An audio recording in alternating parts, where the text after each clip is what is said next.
علیہ وسلم کے بخار کی شدت کا ذکر ہے اور اس پر اجر و ثواب کا ذکر ہے، جس میں رسول اللہ صلی اللہ علیہ وسلم نے ارشاد فرمایا ہے کہ بخار پر بھی مومن کو اجر و ثواب ملتا ہے۔ تو حدیث پڑھتے ہیں، حدیث نمبر 38۔ بسم اللہ الرحمن الرحیم۔ ان ابن مسعود رضی اللہ عنہ قال دخلت علی النبی صلی اللہ علیہ وسلم وهو يوعك فقلت يا رسول الله صلی اللہ علیہ وسلم انك توعك وعكا شديدا قال اجل انی اوعك كما يوعك رجلان منكم قلت ذلك ان لك اجرين قال اجل ذلك كذلك ما من مسلم يصيبه اذى شوكة فما فوقها الا كفر الله بها سيئاته وحطت عنه ذنوبه كما تحط الشجرة ورقها متفق علیہ۔ حدیث کا ترجمہ۔ حضرت عبداللہ ابن مسعود رضی اللہ تعالیٰ عنہ بیان فرماتے ہیں کہ ایک مرتبہ جب رسول اللہ صلی اللہ علیہ وسلم کو شدید بخار تھا، میں آپ صلی اللہ علیہ وسلم کی خدمت میں حاضر ہوا اور میں نے عرض کیا کہ آپ صلی اللہ علیہ وسلم کو تو بہت تیز بخار ہے۔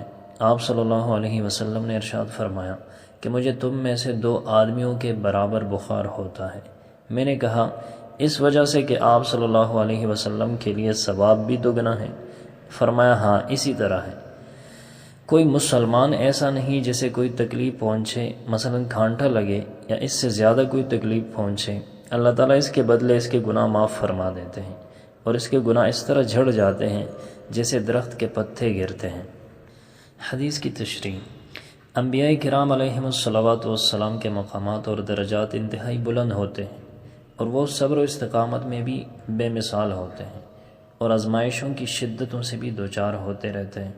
چنانچہ اس حدیث مبارک میں آپ صلی اللہ علیہ وسلم نے ارشاد فرمایا کہ مجھے 2 آدمیوں کے برابر بخار ہوتا ہے، اور ایک اور روایت میں ہے کہ حضرت ابو سعید رضی اللہ تعالیٰ عنہ بیان کرتے ہیں کہ آپ کو بخار تھا، میں آپ صلی اللہ علیہ وسلم کے پاس گیا، میں نے چادر کے اوپر سے جسم پر ہاتھ رکھا تو مجھے چادر سے بھی جسم کی حرارت کا احساس ہوا۔ میں نے عرض کیا یا رسول اللہ، آپ کو تو بہت شدید بخار ہے۔ اس پر آپ صلی اللہ علیہ وسلم نے فرمایا ہمارا یعنی انبیاء کا یہی حال ہے، تکلیف بھی زیادہ اور ثواب بھی زیادہ۔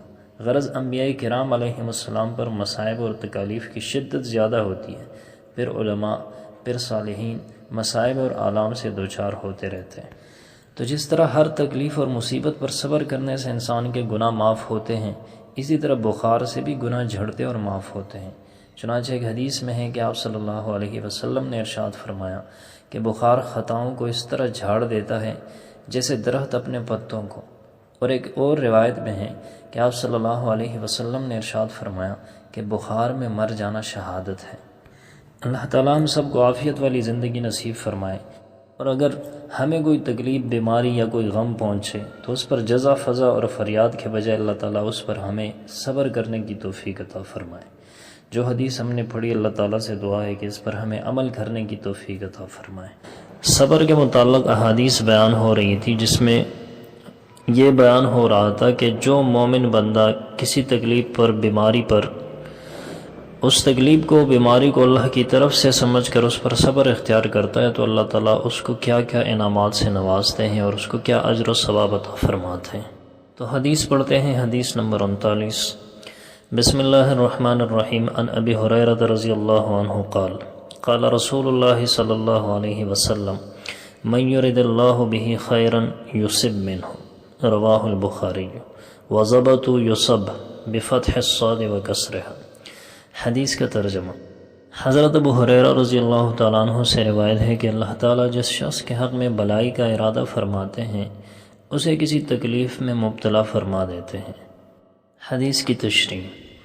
دنیا کی زندگی تکلیفوں اور مصیبتوں سے خالی نہیں ہے، اور کوئی انسان اس دنیا میں رہتے ہوئے بالکل ہر دکھ اور ہر غم سے بے فکر نہیں ہوتا، بلکہ زندگی کے مختلف مراحل میں قسم قسم سختیوں سے گزرتا رہتا ہے۔ غرض ایسا کوئی لمحہ انسان کی زندگی میں شاید ہی آتا ہو کہ وہ ہر قسم کی تکلیفوں اور پریشانیوں سے بے فکر ہو جائے۔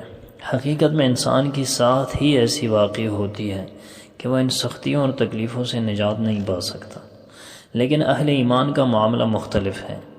مومن کو تکلیف پہنچتی ہے تو وہ صبر کرتا ہے، اور راحت ملتی ہے تو شکر ادا کرتا ہے، اور دونوں حالتیں اس کے لیے خیر ہی خیر ہیں۔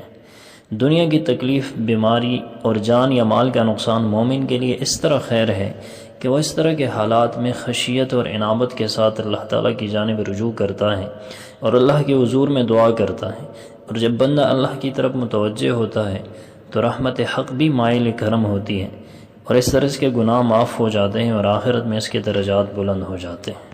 اللہ تعالیٰ ہم سب کو بھی صبر اور شکر کرنے کی توفیق عطا فرمائے۔ اگلی حدیث نمبر 40 ہے، جس میں رسول اللہ صلی اللہ علیہ وسلم نے موت کی تمنا کرنے سے منع فرمایا ہے۔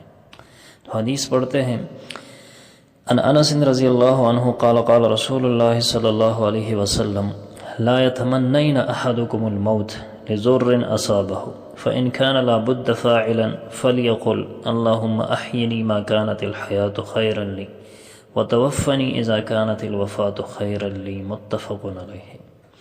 حدیث کا ترجمہ، حضرت انس رضی اللہ تعالیٰ عنہ سے روایت ہے کہ رسول اللہ صلی اللہ علیہ وسلم نے ارشاد فرمایا کہ اگر تم میں سے کسی کو کوئی تکلیف آئے تو کبھی موت کی تمنا نہ کرے، اگر اس کے سوا چارہ نہ ہو تو یہ کہے کہ اے اللہ مجھے اس وقت تک زندہ رکھیے جب تک میرے لیے زندہ رہنا بہتر ہے، اور اس وقت مجھے وفات دیجیے جب میرے حق میں وفات پا جانا بہتر ہو۔ حدیث کی تشریح، بیماری یا تکلیف کی شدت میں موت کی تمنا کرنا ایمان والوں کی شان نہیں ہے، کیونکہ اس طرح کی تمنا صبر کے خلاف ہے اور صبر کا حکم دیا گیا ہے۔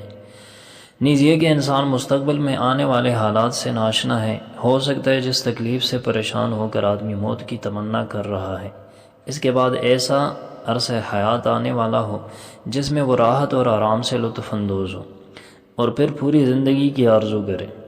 مزید یہ کہ موت اور حیات اللہ تعالیٰ کے اختیار میں ہے، اور موت کی تمنا کرنا مشیت الہی میں دخل دینا ہے جس کا انسان کو اختیار نہیں ہے۔